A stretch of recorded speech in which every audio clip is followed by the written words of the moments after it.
Oi, eu sou o Lorival Santana e está começando mais um episódio do CNN Mundo. Aqui você ouve notícias sobre política, economia, tudo mais o que acontece nos quatro cantos do mundo, com muita análise e depoimentos de quem vive os acontecimentos em primeira mão. Hoje a gente vai falar, claro, das novidades no mundo das vacinas. Esse é o tema mais importante para todo mundo e tem bastante novidade com Johnson & Johnson, Pfizer, Sinopharm e a Covax. Também a gente vai falar sobre, enfim, o cenário político e econômico nos Estados Unidos, que estão voltando ou pretendem voltar para o Conselho de Direitos Humanos da ONU, as relações entre Brasil e Estados Unidos, também Brasil e Israel, que está mudando seu embaixador em Brasília, e outros acontecimentos internacionais, claro, o acidente envolvendo o mito do golfe Tiger Woods e questões relacionadas com o clima, tem bastante notícia também para você.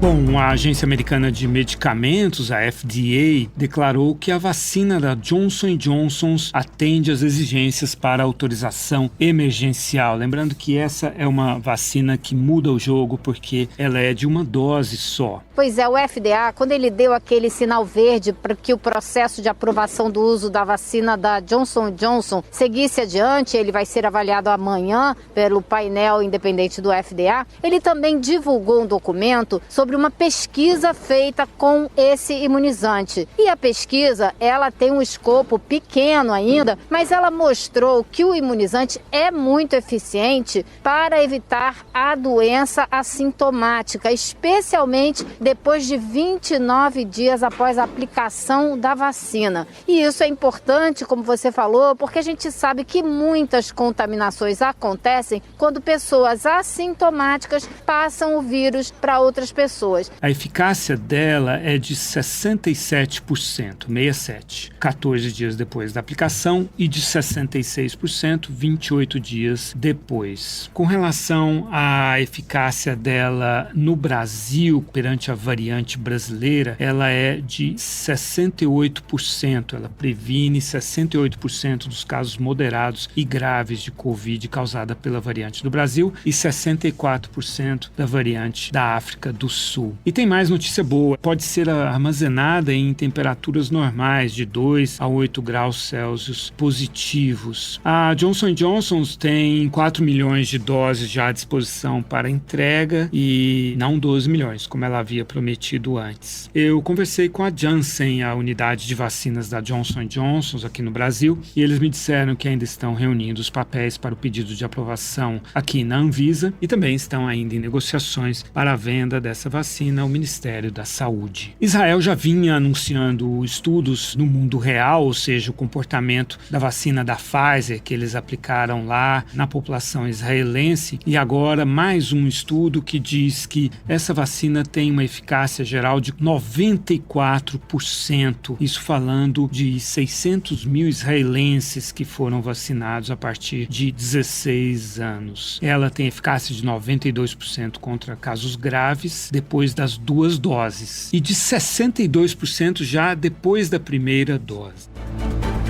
E a China está expandindo a aprovação de suas vacinas. A Sinopharm entrou com um pedido para aprovação de sua segunda vacina na China. Essa vacina feita em parceria com o Instituto de Produtos Biológicos de Wuhan, onde surgiu o coronavírus. E os chineses já estão lá aplicando a Coronavac, da Sinovac, essa que está sendo aplicada aqui no Brasil também. E também outra vacina da Sinopharm, do Instituto de Produtos Biológicos de Pequim. E tem também a vacina da CanSino Bio, chamada AD5N-CoV, que está sendo aplicada apenas nos militares chineses, mas também entrou com pedido para autorização na população em geral. O México e o Paquistão já estão usando essa vacina e a Bolívia recebeu essa semana 500 mil doses da vacina da Sinopharm. E a Coalizão Global de Vacinas, Gavi, começou a distribuir a sua vacina chamada de Covax, que na verdade verdade, é em sua maioria vacina da AstraZeneca e um pouquinho também vacina da Pfizer. São 336 milhões da AstraZeneca e 1.200.000 doses da Pfizer nesse primeiro semestre. Bom, as primeiras 600 mil doses foram entregues em Gana, o país da África, o primeiro então a receber essa vacina. Aí você pergunta, mas por que eles receberam antes? Porque eles foram os primeiros a atender os requisitos estipulados pela Gavi, que são demonstrar que está preparado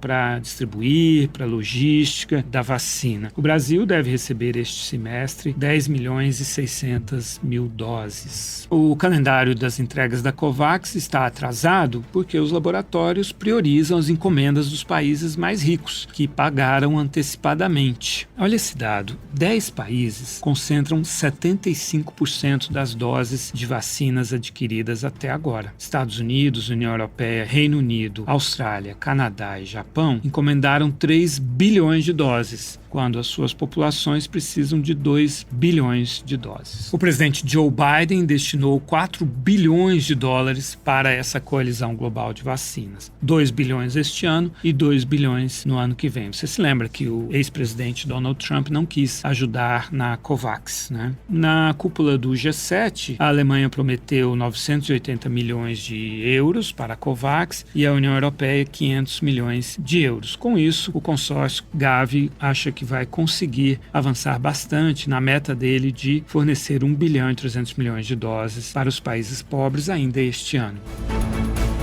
O jornal Financial Times fez um levantamento que mostra que a União Africana está pagando pela Sputnik $10 a dose, quando a mesma União Africana, que é um grande comprador de vacinas para os países da África subsaariana, está pagando $3 pela AstraZeneca e pela Novavax, ou seja, a vacina russa está custando o triplo. E o interessante é que o Fundo Russo de Investimento Direto, que patrocina essa vacina, diz que uma das grandes vantagens dela é que ela é mais barata do que as vacinas ocidentais. O fundo informa que ela já foi aprovada em 37 países, que somam uma população de 1 bilhão e 100 milhões de pessoas. Na Índia, os laboratórios Bharat Biotech e Biological E Limited disseram que podem reformular rapidamente suas vacinas contra a Covid-19 para combater as novas variantes. A gente passa agora para os Estados Unidos, onde o secretário de Estado Antony Blinken anunciou na quarta-feira que os Estados Unidos vão se candidatar a uma vaga no Conselho de Direitos Humanos da ONU. Essa eleição ocorrerá em outubro, durante a Assembleia Geral da ONU. São 47 cadeiras e será para um mandato de 3 anos, entre 2022 e 2024. E o Trump, você se lembra que ele retirou os Estados Unidos desse Conselho de Direitos Humanos em junho de 2018, um dia depois que o Alto Comissariado do Conselho, na época, o jordaniano Zeid Ra'ad al-Hussein, criticou a política de tolerância zero contra os imigrantes dos Estados Unidos, que resultou naquela separação de quase 2.000 crianças de seus pais na fronteira com o México. Os Estados Unidos disseram na época também que o Conselho contra Israel é hipócrita e protetor de violadores dos direitos humanos, o que tem uma certa razão. De vez em quando aparecem ali nesse conselho países que não têm nenhuma autoridade para falar sobre direitos humanos. Por sinal, a Comissão dos Direitos Humanos foi extinta em 2006 exatamente por ter ficado desmoralizada, porque acolhia esses violadores de direitos humanos, como Sudão e Zimbábue. E aí ela deu lugar ao Conselho de Direitos Humanos. Na época o presidente era o Bush, não quis aderir a esse conselho, mas no governo Obama os Estados Unidos ingressaram. Falando de imigrantes, o Joe Biden revogou uma medida de Trump que impedia que candidatos ao Green Card, ou seja, a cidadania americana, e também trabalhadores estrangeiros qualificados, temporários, eram impedidos de entrar nos Estados Unidos. O Trump justificou na época que era porque isso era para proteger os empregos dos americanos nesse contexto da pandemia, mas o Biden disse que, na verdade, isso acabou impedindo que familiares de cidadãos americanos se reunissem e também não ajudou nessa questão do emprego.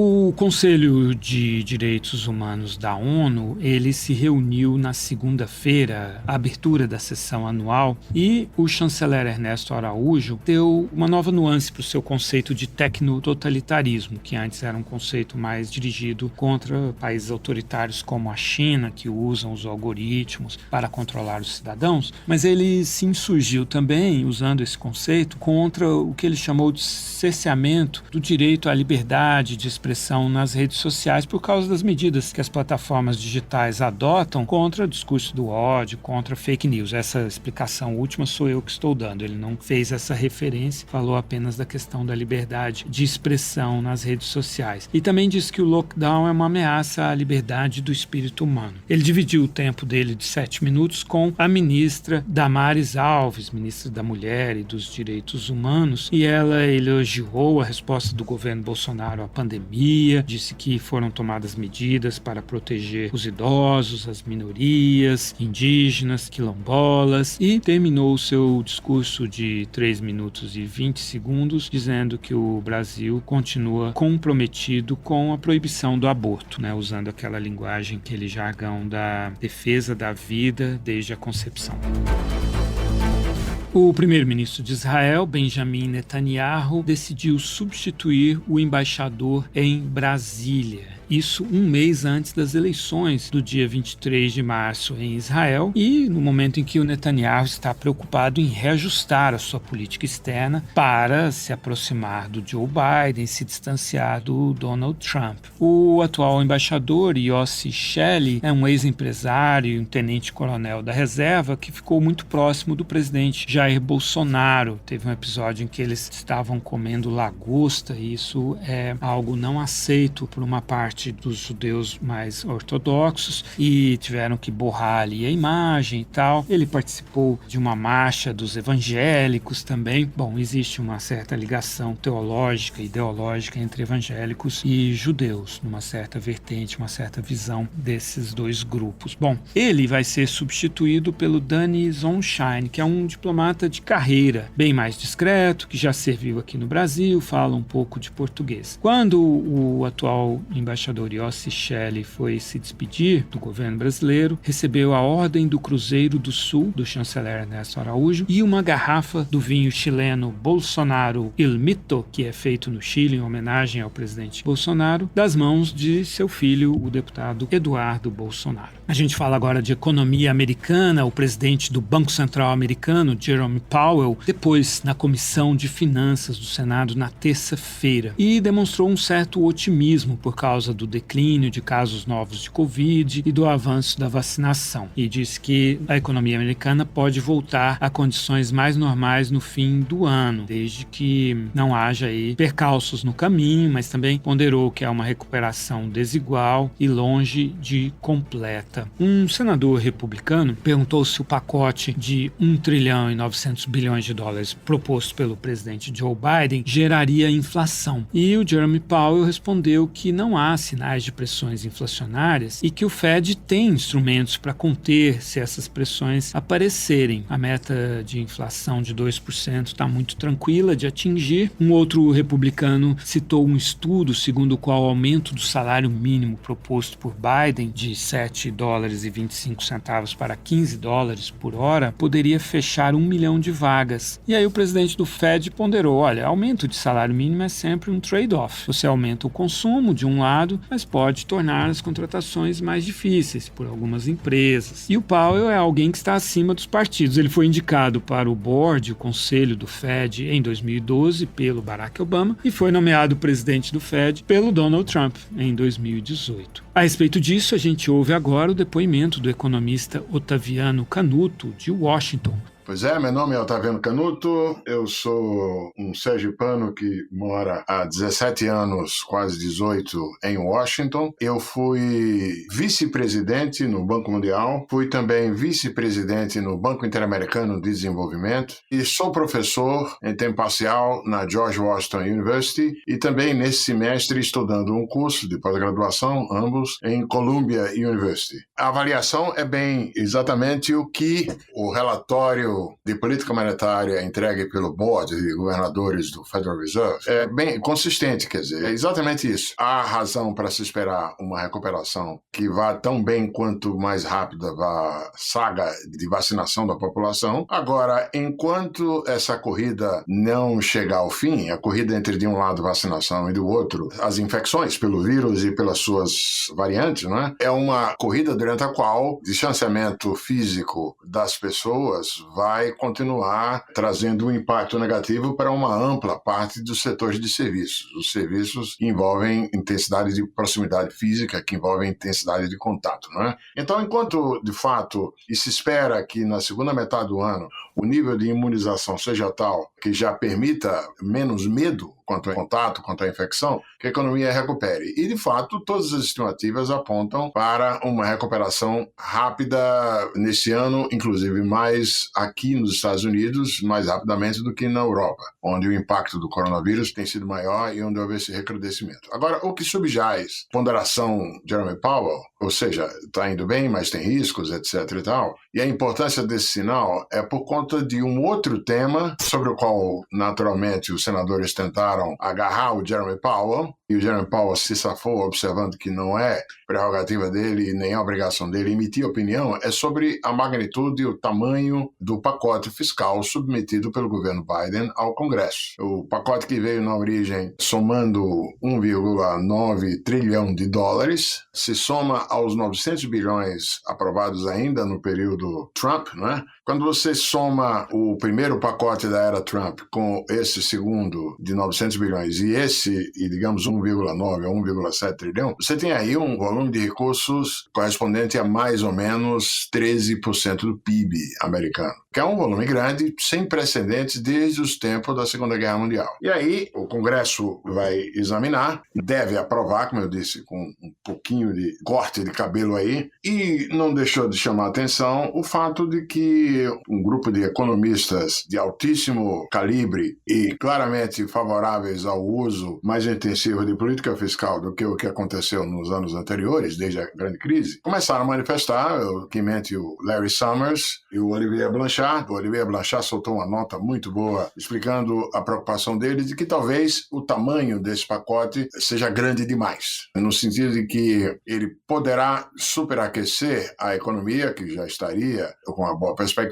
e suscitar uma necessidade de aperto de política monetária, de juros e encolhimento do que o Fed tem feito em termos de compra de ativos, né, compra de títulos da dívida pública, e isso, digamos assim, ser uma overdose. Chegando de volta ao Powell, lembremos-nos de que o Federal Reserve Bank mudou o regime de política monetária no ano passado. Que agora o Fed, ao invés de, digamos, usar os 2% de inflação como uma espécie de teto, ou seja, regras que apontam para apertar o cinturão monetário quando a inflação arrisca chegar ou chega nos 2%, agora essa meta de inflação de 2% é para ser vista, é para ser considerada como uma média. Se é uma média, a média contempla a possibilidade de, periodicamente, acontecer dessa inflação e um pouco, por algum tempo, acima dos 2%.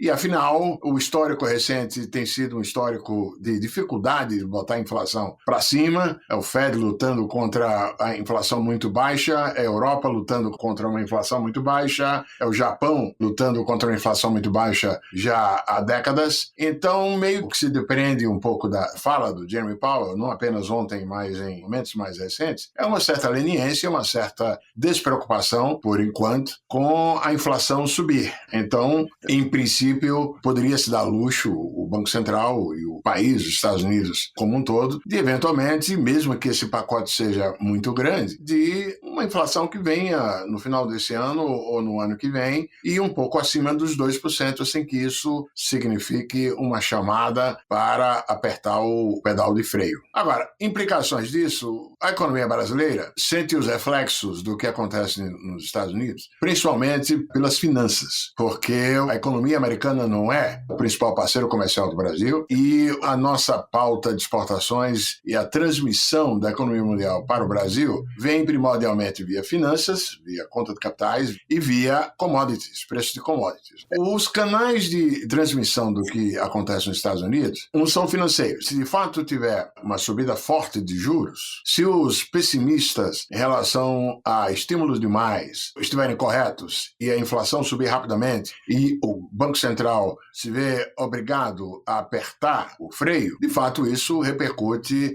direta e indiretamente sobre as finanças brasileiras. Agora a gente está assistindo uma retomada dos preços de petróleo. De fato, a recuperação pan-americana ajuda a, via demanda, o retorno do preço do petróleo, sempre levando em conta também que, por sua vez, os americanos hoje contam com a alternativa doméstica, que é a produção do petróleo de xisto e o gás de xisto. A despedida é o clamor, a esperança, a oração para que o processo de vacinação no Brasil possa ser acelerado, torcer, conclamar pela vacinação e prestar atenção naquilo que a ciência pode dizer, que é melhor do que crenças absurdas, né? E vacinar. Não é uma solução mágica, porque, como nós todos sabemos, a economia brasileira vem enfrentando grandes dificuldades nos últimos anos, né? Mas, no mínimo, passar a limpo, deixar para trás a desconstrução da era da pandemia é um mínimo de pré-condição para a gente voltar a ter esperança de um retorno do crescimento e da eliminação da pobreza e da desigualdade de renda no Brasil.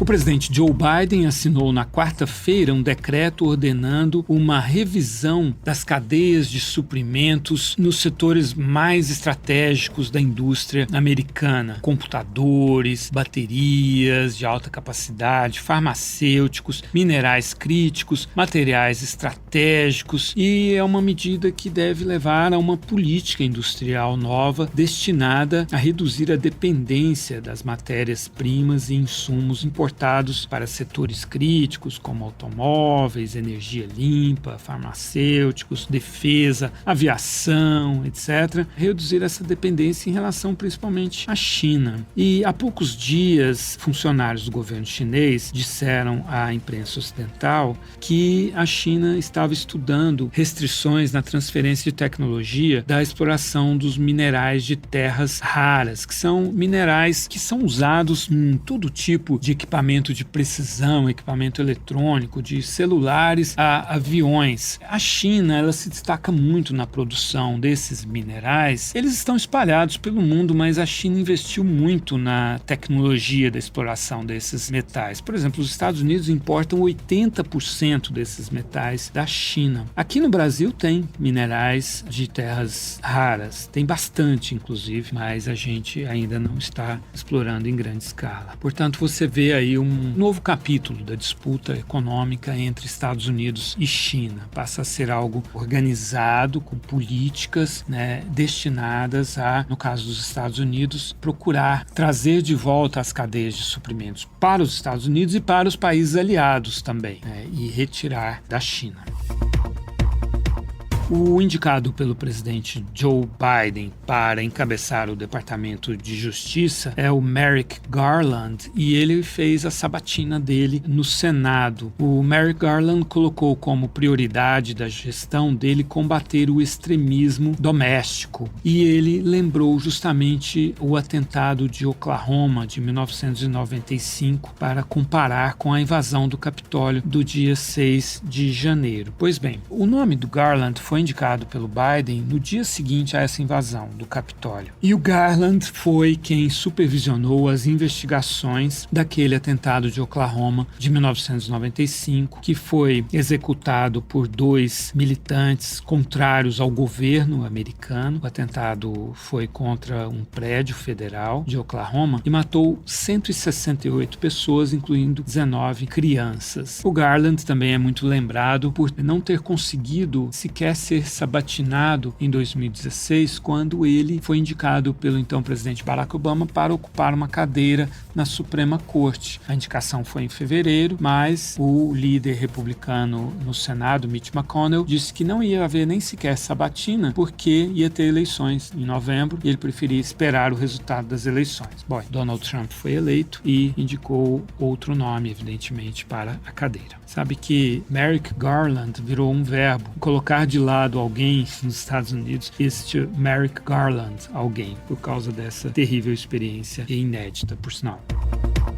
Houve também, numa comissão especial do Senado, o depoimento de 2 ex-chefes da Polícia do Senado e da Câmara e do comandante da Polícia de Washington sobre a invasão do Capitólio. E eles culparam o FBI e o Departamento de Defesa. Disseram que não receberam informações de que haveria uma invasão, que eles chamaram de uma invasão de estilo militar do Capitólio, como a que ocorreu. Disseram que as informações que eles tinham que haveria protestos, mas não algo daquela dimensão.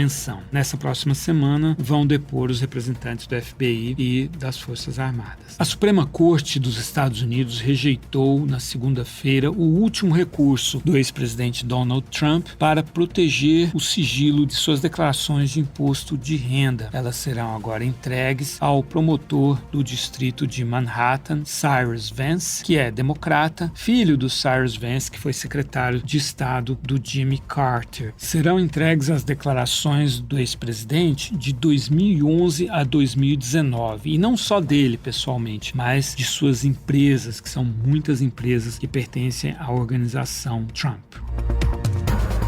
O jogador de golfe Tiger Woods se recupera bem da cirurgia nas pernas depois de um acidente de carro. O atleta passou por um procedimento cirúrgico na parte inferior da perna direita e também no tornozelo. Tiger Woods sofreu um acidente de carro ontem na Califórnia. O carro ficou completamente destruído e ele teve que ser retirado das ferragens com a ajuda de socorristas. O golfista dirigia o próprio carro, segundo investigações preliminares, estava em alta velocidade e não bateu em ninguém. Ele perdeu o controle, caiu numa ribanceira. Autoridades disseram que ele não estava bêbado. Bom, na quarta-feira, logo cedo, a gente foi surpreendido pelo acidente de carro do mito do golfe Tiger Woods. Ele estava sozinho no carro às 7h pouco da manhã, indo para um compromisso em Los Angeles, quando perdeu o controle do carro dele e saiu da estrada rolando várias vezes, capotou várias vezes e foi retirado por socorristas e levado para um hospital em estado grave por causa do impacto sobre as suas pernas. Múltiplas fraturas nas 2 pernas, foi submetido à cirurgia e já está bem melhor. Foi muito simbólico tudo isso porque o Tiger Woods é um sobrevivente, não é uma história de superação. Ele começou a carreira aos 21 anos, ou melhor, ele surgiu como grande estrela no cenário do golfe em 1997, com 21 anos, se tornando o primeiro jovem e o primeiro negro a ganhar o US Masters, com uma pontuação recorde de 270 pontos. E em 2009, ele se tornou o primeiro atleta do mundo a acumular $1 bilhão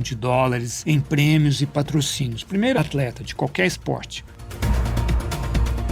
A gente fala agora de meio ambiente. Um relatório da Aliança Solar Internacional, em parceria com a consultoria Ernst & Young, classificou o Brasil como um dos 4 mercados mais atraentes para investimentos em energia solar entre 80 países fora da OCDE. A OCDE, que é o grupo dos países mais ricos do mundo. O Brasil está entre os mais atraentes, junto com a Índia, Arábia Saudita e Emirados Árabes Unidos. O mercado brasileiro de energia solar cresceu 259% entre 2015 e 2019. Um relatório da Convenção Quadro das Nações Unidas, que saiu nessa sexta-feira, sobre a mudança do clima, ele afirma que, no seu conjunto, os países, ao apresentar suas metas novas para a redução de emissão para 2030, apresentam apenas 1% de redução das emissões em relação a 2010. Veja que o necessário para um aquecimento de 1,5 graus Celsius seria 45% de redução das emissões. Para um aquecimento de 2 graus Celsius, 25% na redução das emissões. E os países apresentaram em seu conjunto apenas 1% de meta de redução. O plano apresentado pelo Brasil não prevê redução do desmatamento nem das emissões até 2030. Os Estados Unidos e a China, que representam 30% das emissões do mundo, devem apresentar planos mais ambiciosos antes da cúpula do clima convocada por Joe Biden para o dia 22 de abril. A Argentina está entre os países que aumentaram as metas ao lado do Chile, da União Europeia, do Reino Unido e da Noruega, Ucrânia e Quênia. Já o Japão, Coreia do Sul, Rússia, Suíça, Austrália e Nova Zelândia apresentaram planos que não melhoram suas metas definidas antes em 2015. Por último, nessa área do meio ambiente, um petroleiro russo apoiado por um navio quebra-gelos movido por combustível nuclear navegou pela primeira vez no mês de fevereiro pelo mar do Ártico, o que mostra o quanto o Polo Norte está se aquecendo. O navio-tanque levava gás natural liquefeito para a China e a empresa russa que fez essa navegação festejou as novas oportunidades comerciais abertas aí pelo degelo do mar do Ártico. E aqui termina o CNN Mundo. Se você ainda não assina o nosso podcast, vá até o seu agregador favorito e procure por CNN Mundo. Assim ele aparece todas as sextas-feiras de manhã no seu celular. Até lá!